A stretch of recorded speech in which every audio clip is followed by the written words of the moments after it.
चौक ग्रामीण रुग्णालय यांच्या वतीने 0 ते 18 वयोगटातील मुलांची तपासणी।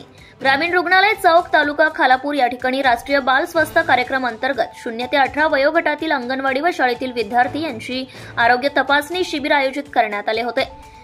यामध्ये लहान मुलांचा प्रतिसाद मिळालाय। या आरोग्य शिबिरामध्ये प्रमुख खोपोली येथील प्रसिद्ध बालरोग तज्ञ डॉक्टर प्रमोद वानखेडे व ग्रामीण रुग्णालय चौक तालुका खालापूर येथील वैद्यकीय अधीक्षक व बालरोग तज्ञ डॉक्टर सविता कालेल यांच्याद्वारे रुग्णांची आरोग्य तपासणी करून औषध उपचार करण्यात आले।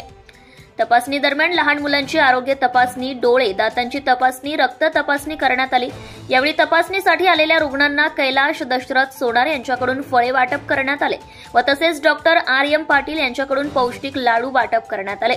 तपासणीसाठी रुग्णालयातील doctor Chaure, doctor Ram Shette, doctor Owhal, doctor Mohite, doctor Yadav, Siddhi Dongre, राष्ट्रीय बाल स्वास्थ्य कार्यक्रम अंतर्गत कर्मचारी, अधिपरिचारिका प्रमुख श्रीमती विद्या पवार, प्रयोगशाळा तज्ञ मोकल, रुग्णालयातील सर्व कर्मचारी, राष्ट्रीय बाल स्वास्थ्य कार्यक्रम अंतर्गत कर्मचारी, आयसीटीसी विभाग लोंढे यांचे सहकार्य लाभले। शिबिरामध्ये बालरोग तज्ञांनी आरोग्य, व्यक्तिगत स्वच्छता, आहार या सर्व विषयी तसेच शासकीय कार्यक्रमाविषयी व रुग्णालयातील उपलब्ध सुविधांबाबत मार्गदर्शन करण्यात आले। शिबिरामध्ये एकूण 159 विद्यार्थ्यांची आरोग्य तपासणीही करण्यात आली। महाराष्ट्र न्यूज लाईव्ह साठी तालुका प्रतिनिधी अर्जुन कदम, चौक। Subscribe now and press the bell icon.